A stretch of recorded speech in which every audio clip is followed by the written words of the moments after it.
saya mendengar suara yang berkata, malam hari ini aku memanggil kamu untuk masuk ke dalam kerajaanku. Waktu kita mau belajar hidup, mentaati apa yang Tuhan kehendaki. Di musim yang sedang kita hidupi hari ini, keputusan hari ini akan sangat berdampak untuk musim yang akan datang. Pelayanan menurut saya bukan dengan apa yang kita lakukan, tapi untuk siapa kita melakukan apa yang kita lakukan.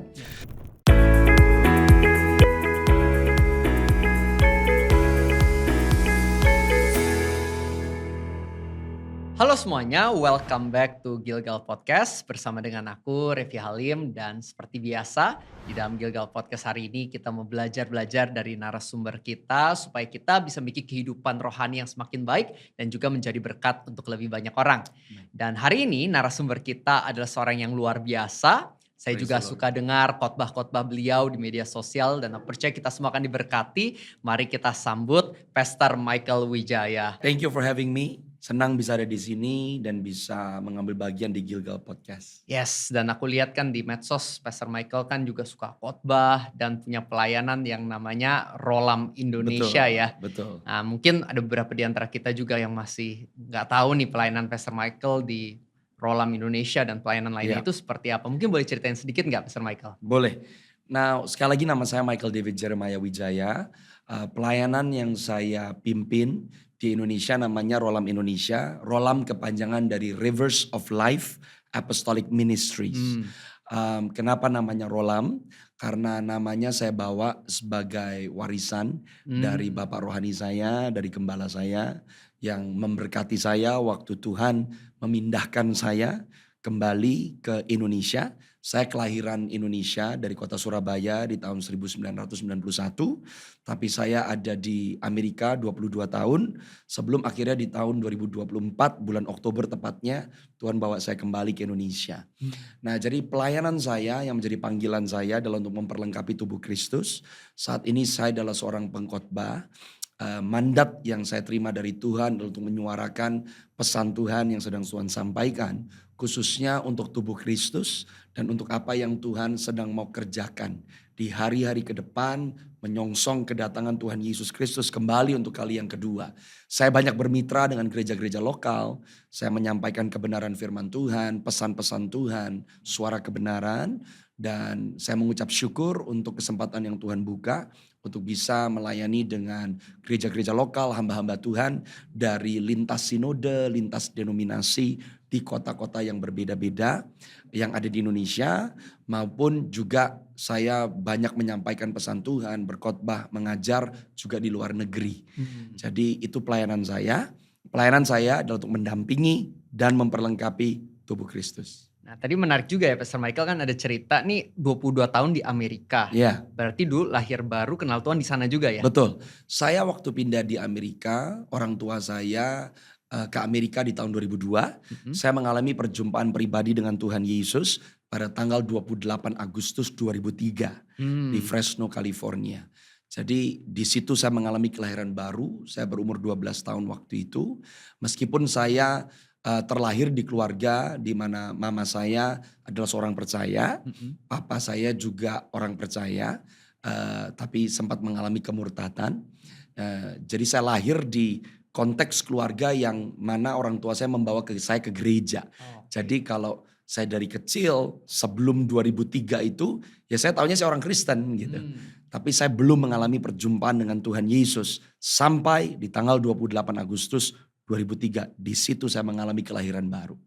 Oke, boleh ceritain sedikit nggak alami Tuhannya tuh awal-awal tuh gimana? Dengar khotbah atau gimana tuh dulu? Jadi waktu itu kejadiannya adalah karena saya ke gereja dari kecil, ke sekolah minggu, waktu kami masih tinggal di Jakarta, waktu saya ada di Singapura.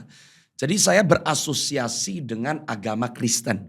Tapi sampai di bulan Agustus 2003, waktu saya pindah ke Amerika, karena orang tua saya yang pindah, jadi saya pindah bukan karena kehendak pribadi. Jadi jujur waktu saya pindah ke Amerika saya gak suka tempatnya, saya gak suka komunitasnya, saya gak suka udaranya, saya gak suka kulturnya. Saya pindah ke Amerika dengan keadaan kondisi bahasa Inggris saya belum baik. Jadi saya ngalamin yang namanya dibully. Ya, dan saya juga waktu itu seseorang yang terjerat dari masa kecil saya dengan pornografi. Jadi saya tidak memiliki semangat sekolah, saya tidak memiliki sebuah arah kehidupan yang jelas. Saya bertumbuh di keluarga yang hubungan papa mama saya juga tidak harmonis. Yang ada saya melihat kekerasan secara verbal, Ya. domestic abuse and violence di rumah saya. Perilaku papa saya terhadap mama saya. Jadi I grew up in that environment. Jadi waktu saya pindah ke Amerika, saya terjerat dengan pornografi, keadaan negara yang lebih terbuka, membawa saya kepada arah yang gak baik. Nah waktu saya ada di Amerika, 1 tahun saya ada di Amerika, saya di sekolah, ada seorang teman saya namanya Emric. Orang ini orang African American, dia tergabung di gereja an American church di dekat rumah saya yang namanya Shepherd of the Hills. Long story short, di liburan musim panas 2003, sebelum sekolah mulai, ada sebuah summer camp, a Christian summer camp. Diadakan di Hume Lake, Fresno, California. Nah, karena saya diajak oleh teman saya, ya saya ikut aja gitu. 1 minggu dari hari Sabtu ke hari Sabtu. Di situ Christian camp facility-nya luar biasa. Ada danaunya, ada roller skate ground. Pokoknya it's a place for young people to come, mountain climbing, rock climbing, you name it. Jadi saya datang for the fun. Ya. Setiap hari pasti ada chapel, ada firman disampaikan di pagi, siang, sore, malam hari. Tapi nothing went into my heart. Sampai di Kamis malam, waktu itu chapel malam, pembicaranya berkata setelah kamu selesai diskusi, setelah kamu dari chapel ini, kamu keluar kabin per kabin melakukan diskusi. Setelah selesai, karena tinggal 2 hari, hari Kamis malam itu, Jumat Sabtu kita udah pulang. Dari jam 10 sampai jam 12 pagi, semua fasilitas camp akan dibuka. Jadi kamu bisa roller skating, kamu bisa main sama teman-teman after you do your discussion dengan kabin kamu. Nah di tengah-tengah lapangan sepak bola, waktu kami lagi mau diskusi, tiba-tiba the love of Jesus, kasih Tuhan menjamah saya. Tanpa sebab saya mulai nangis, lutut saya lemes, 2 jam saya berlutut di lapangan sepak bola itu, and I had a face-to-face encounter with the Lord Jesus. Di sana hidup saya seperti film. Semua kemarahan, kebencian, trauma, kecewa saya terhadap papa saya yang merasa tidak dikasihi, saya yang merasa hidup saya malang. Malam hari itu saya seperti dicuci bersih oleh cinta kasih Tuhan Yesus. Dan waktu saya lagi nangis di tengah-tengah lapangan sepak bola untuk 2 jam, saya dibiarin di situ. Pertama teman-teman kabin saya yang lainnya mulai nangis. Dan dilawat Tuhan. Tapi waktu selesai semuanya udah mulai tenang, semuanya udah mulai pergi. Saya sendirian di lapangan sepak bola itu ditemani oleh salah seorang chaperone. Salah seorang yang membina kami lah, kakak rohani waktu itu. Dan di situ saya mendengar suara yang berkata, malam hari ini aku memanggil kamu untuk masuk ke dalam kerajaanku. Saya menatap ke langit, saya bilang saya tahu Yesus. Saya pernah dengar Yesus. Saya terbiasa dengan nama Yesus. Tapi saya belum pernah berjumpa dengan pribadi ini. Yang sedang bicara, yang sedang mengisi kekosongan hati saya, yang sedang melawat, yang sedang membersihkan hati saya. So malam hari itu saya berkata, saya serahkan hidup saya. Dan saya mau mengenal pribadi Yesus ini yang sedang saya jumpai. Di situ perjalanan saya mulai. Wow, berarti setelah kejadian itu mulai gereja, pelayanan. I've been going to church. Nah waktu saya pulang dari camp itu, saya pikir saya mau pergi ke gereja Amerika di mana ya yang mengadakan youth camp itu. Nah mama saya itu terlibat di persekutuan orang-orang Indonesia di wilayah tempat di mana saya tinggal. Hari Minggu itu hari terakhir bulan Agustus. Karena hari Seninnya itu tanggal 1 bulan September, saya gak bisa lupa, Labor Day di Amerika. Hari Minggunya itu perdana diadakan ibadah. Oh, I see. Nah karena namanya saya pulang dari camp itu, saya jatuh cinta kepada Tuhan Yesus. Saya pulang hari Sabtunya, papa mama saya ngeliatin saya, kamu kayak kesambar petir apa gitu. Sesuatu berubah. Dari perawakan saya, dari cara saya ngomong, saya pulang dengan damai. Dan orang tua saya bisa sadar ada sesuatu yang berbeda.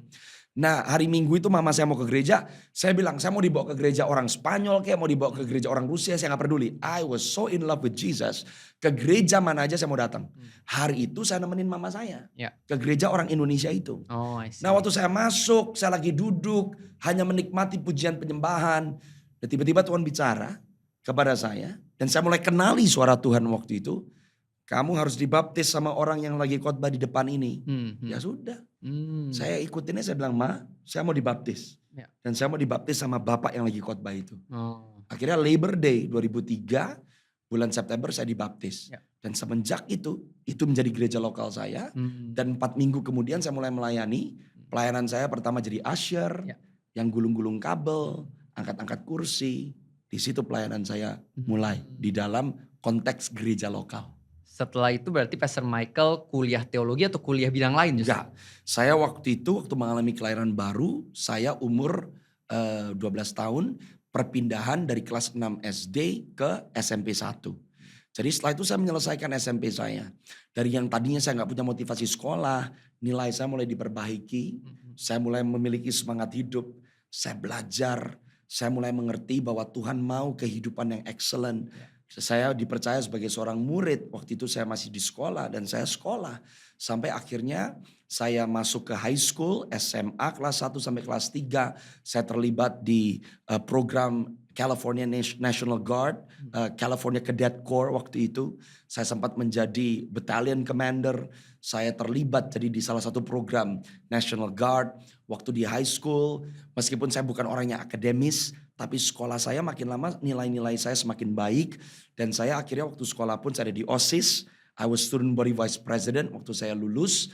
Dan selesai saya SMA, saya bertanya kepada Tuhan, apakah Tuhan mau saya untuk langsung masuk ke dalam pelayanan sekolah teologi? Tuhan berkata tidak.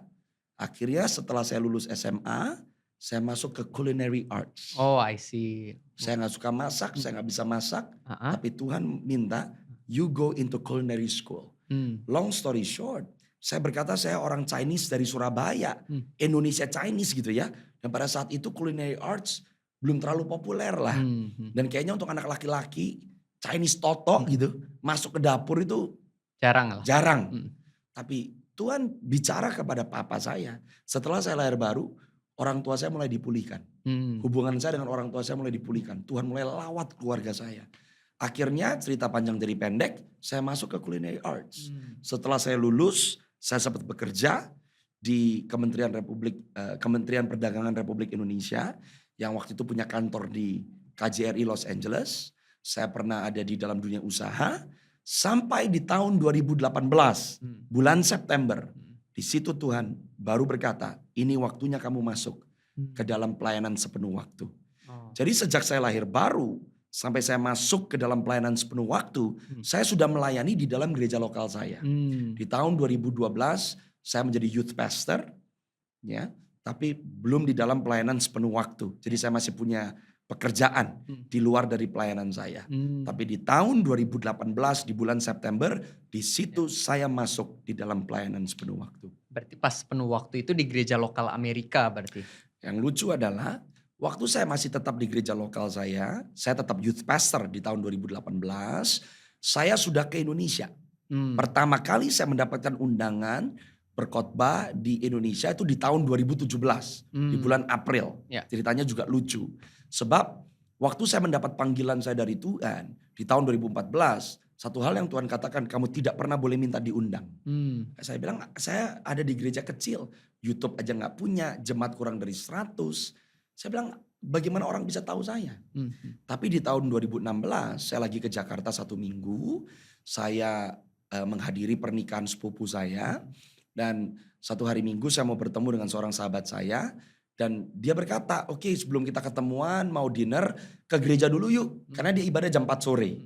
Long story short, saya datang ke gerejanya. Saya hanya mau ikut ibadah. Saya bilang, I love to be di dalam service untuk bisa memuji, menyembah Tuhan dalam ibadah. I love it. Jadi saya ketemu sama teman saya masuk, saya salaman sama ushernya. Saya gak kenal orangnya, tapi saya dapat pesan Tuhan. Saya tanya sama teman saya, ternyata ushernya temannya dia. Saya cuma rekam di voice note handphone. Saya bilang saya cuma dapat pesan Tuhan untuk usher yang tadi saya salamin. Tolong disampaikan. Dan orangnya dijamah Tuhan lewat pesan yang disampaikan. Akhirnya saya dikenalkan dengan pemimpin gereja itu di mana saya datang. Dan itu adalah gereja pertama yang mengundang saya untuk melayani anak-anak mudanya. Dan 2017 saya datang untuk melayani di gereja tersebut. Jadi saya 2017 April saya ke Indonesia melayani.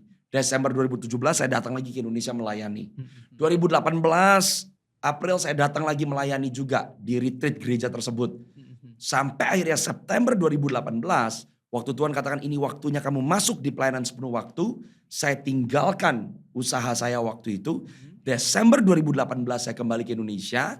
Itu pertama kalinya saya ke kota Manado. Mhm. Karena di 2017 Desember saya ada mendapatkan sebuah penyataan Tuhan untuk pergi ke Manado. Saya bukan orang Manado, saya nggak tahu Manado di mana.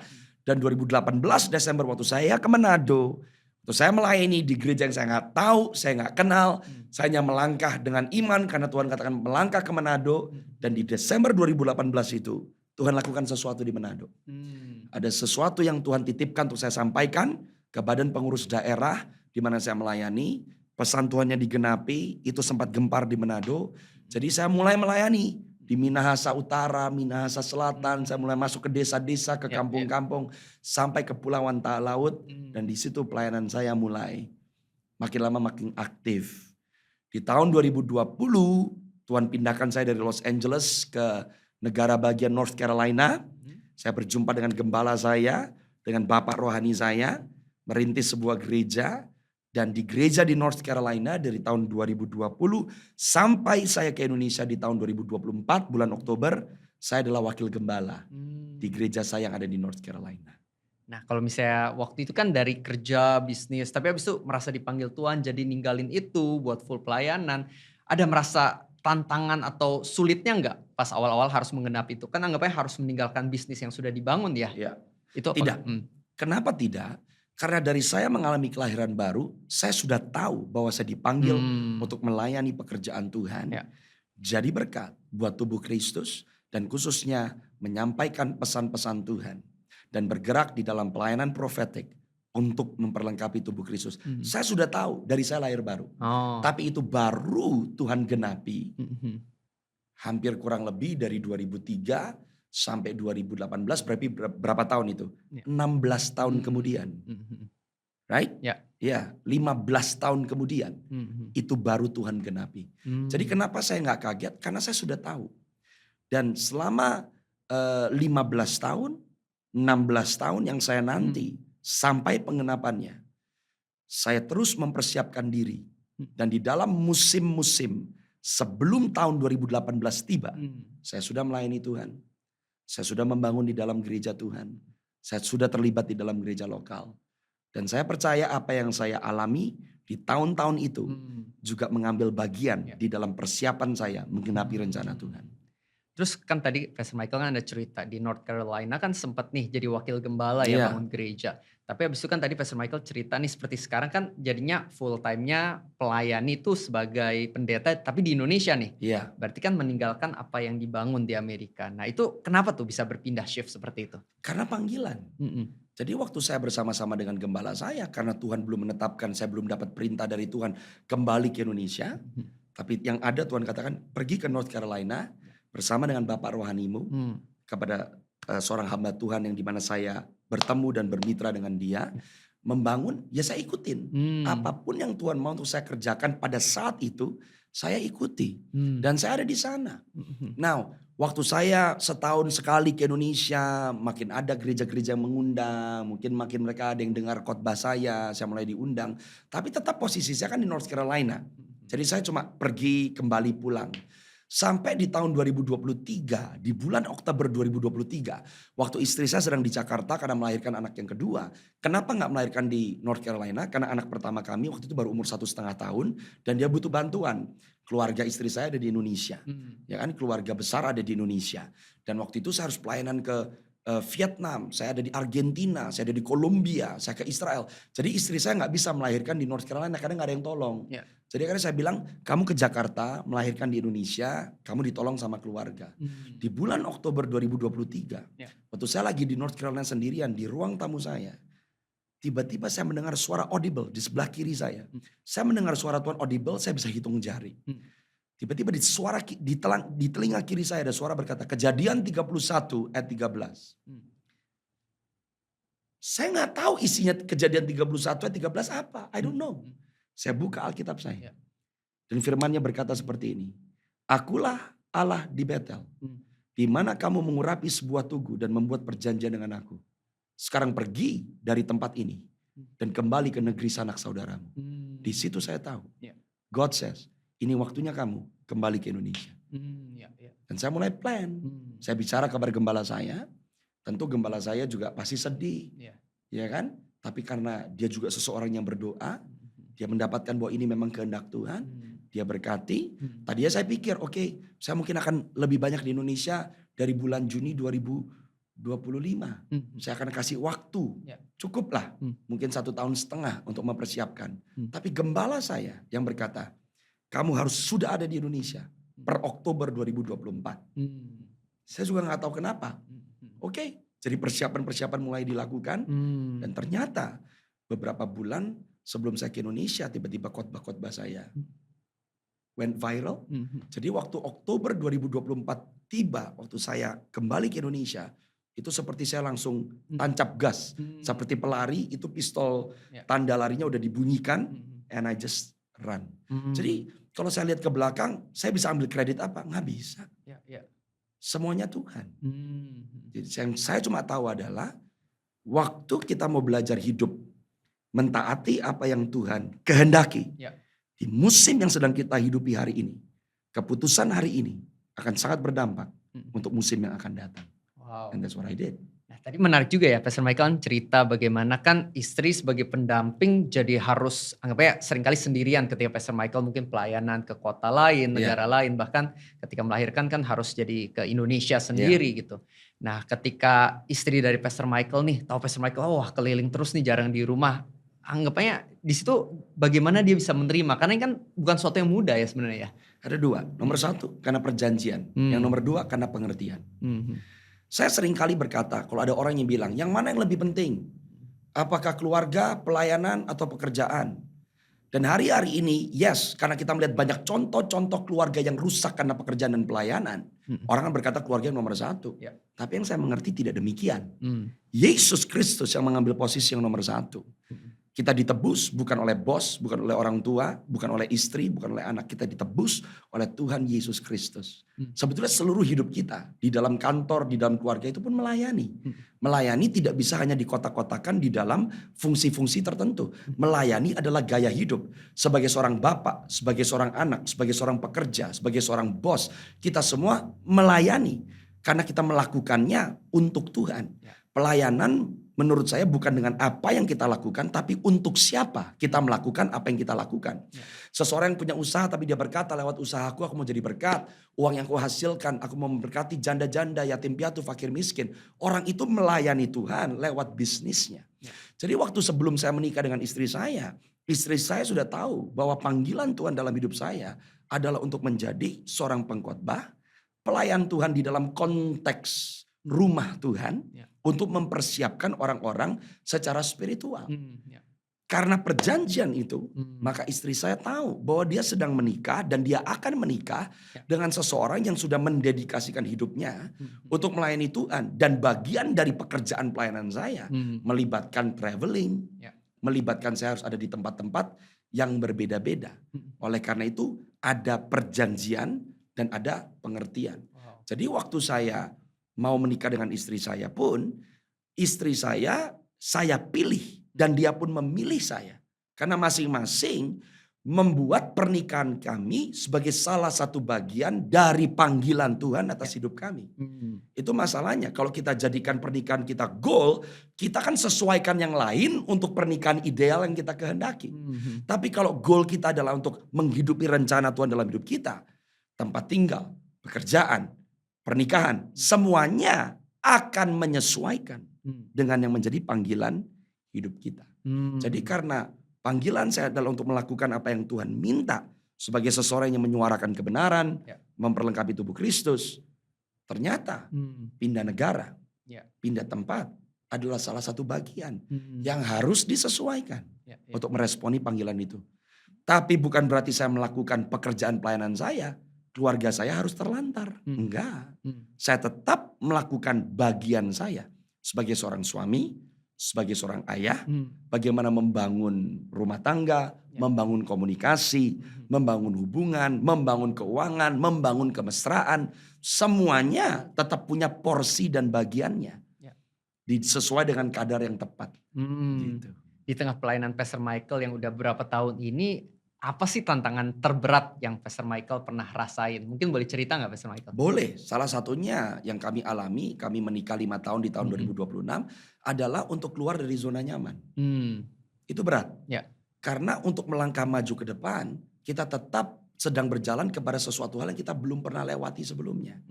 Tapi satu hal yang saya belajar, iman tidak pernah menggantikan hikmat. Hebat tidak menggantikan hikmat. Artinya apa?